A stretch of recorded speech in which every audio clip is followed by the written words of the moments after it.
Hello world, it's Dan, and I got something to say.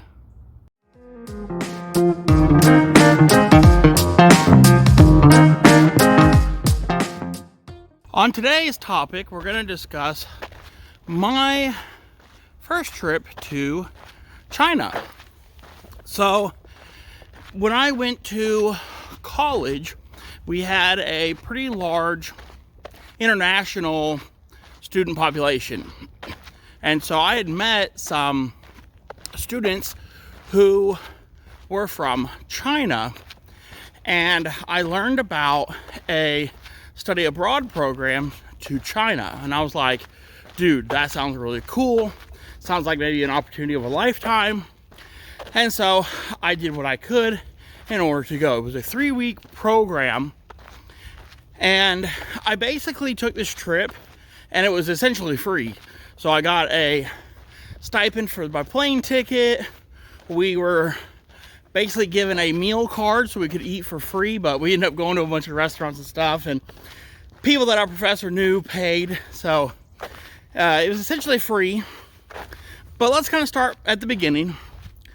So I had flown before, and it wasn't really a big deal. But I had never flown to another country. And so this was a very new experience. And so it was really cool to be on a really huge airplane that was going to fly over the Pacific Ocean. And then basically you're on a plane for like 15 to 16 hours because we flew to Hong Kong. And yeah, it's a pretty large ocean there between here and China. Hello there. And so basically what I did with my time was watch movies. I really couldn't sleep on the airplane, but they had the camera right there on the front of the seat back in front of you, so you could watch movies, play games, do whatever. So I basically watched movies, did a little bit of chit-chatting. So what was really cool about this really huge airplane was that we could actually stand up and then kind of congregate. And so I got to meet all kinds of different people. Why were they going to China? Chinese people flying back home, talking to them, why were they in the US? All kinds of cool people, interesting stories. And so we're on this flight. We end up getting to Hong Kong, and this was not our final destination. So here, let's do a thumbnail. So we get to China. Because it's not our final destination, we have to keep traveling. So again, I've never traveled to another country, never been to Hong Kong, didn't know it. But at the time that I went, back in 2010, 2011, somewhere in there, I kind of get my dates confused because I've actually been to China multiple times, but I'm pretty sure it was 2010, the first time that I went. So anyway, Hong Kong and China were essentially separate. So everybody had to go through the border crossing. Didn't matter if you were a Chinese resident or a Hong Kong resident. So I didn't know anything about it, but there were basically two ways to cross the border from Hong Kong into mainland China. One way was to take a bus. Another way was by train. So we essentially got there really late, and our professor wanted to take the bus. I think it's mainly because it was cheaper. But the bus is really annoying. So you have to get on a bus and get to the border, to the checkpoint. You get off the bus, you take all your luggage. You basically have to run through the security in order to, because you have to catch that same bus that you were on. And so it was kind of a interesting experience.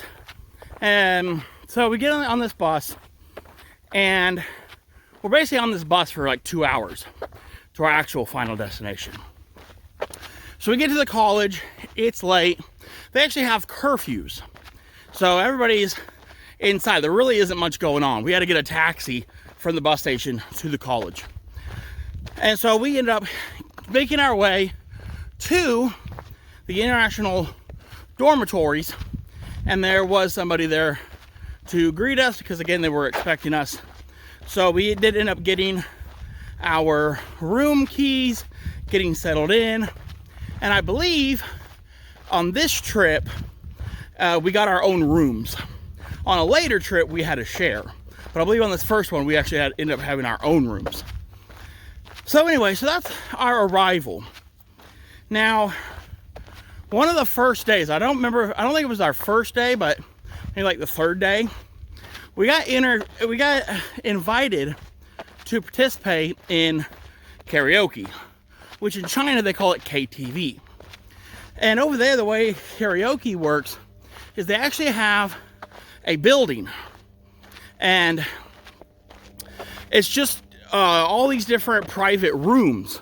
So essentially when you go in, you're booking a room. So you can have just the people you want there.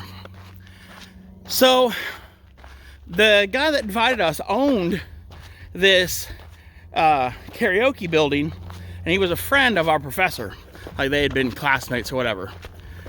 And so anyway, so we go there, and they're all drinking, as one does when you do karaoke late at night. And we're not drinking. So I think me and another guy were the only ones who could actually drink because we were of age. But the other students, they were underage to drink. So anyway, so we didn't end up drinking. But all these old Chinese guys in their 50s, they were all getting drunk off their ass. And so anyway, we had a good time. But when we were leaving, we were standing outside, and there was I think a professor and one of his friends, they were like chit-chatting there. And another one of their friends walks up to him, puts his arm around his shoulders, and then punches him in the balls. And we were cracking up so much. We're like, oh my God, this Chinese dude just punched the other guy in the balls. Oh man. So good start to the trip. So anyway, we get to travel around, we see different places, we get to go to different schools, talk to different students, meet all kinds of people, go to different restaurants, eat all kinds of different Chinese food. And oh man, Chinese food in China, amazing, delicious. I have a hard time eating Chinese food in the US because I'm just like, this ain't Chinese food. There are a couple of restaurants that I found in the US where they will have actually authentic Chinese food. So that's really cool. But for the most part, not Chinese food. But anyway, so as we're traveling around and getting to do different stuff, there was a friend of our professor who helped to drive us around in his car. And so I had made a comment. I was like, you're kind of like our uncle, you know, being here with us, taking us around, helping us with all this stuff. And so I basically started calling him Uncle Lin. And then that kind of caught on, so everybody called him Uncle Lin. Really cool guy, helped us out so much. So anyway, one thing that I found very interesting on this first trip were all of the American restaurants. So they've got Pizza Hut, Papa John's, Subway, Burger King. It's pretty wild. And you might not think that they got all this stuff. Of course, KFC, McDonald's. But yeah, Subway, Papa John's, I did not expect them to have that in China, but they do. And Pizza Hut is actually very interesting because they have all kinds of different options that we don't have. So for example, they have a seafood pizza that's got octopus, squid, crab, shrimp. Really interesting. The one thing that I really liked was the popcorn shrimp pizza. So basically just had popcorn, no, not popcorn shrimp, popcorn chicken pizza. So anyway, it's got popcorn chicken and corn. Pretty cool. So anyway, that's a little bit about my first trip to China, and I'll keep you apprised of some of my new trips. So I got all kinds of stories. So all right, we'll see you in the next one.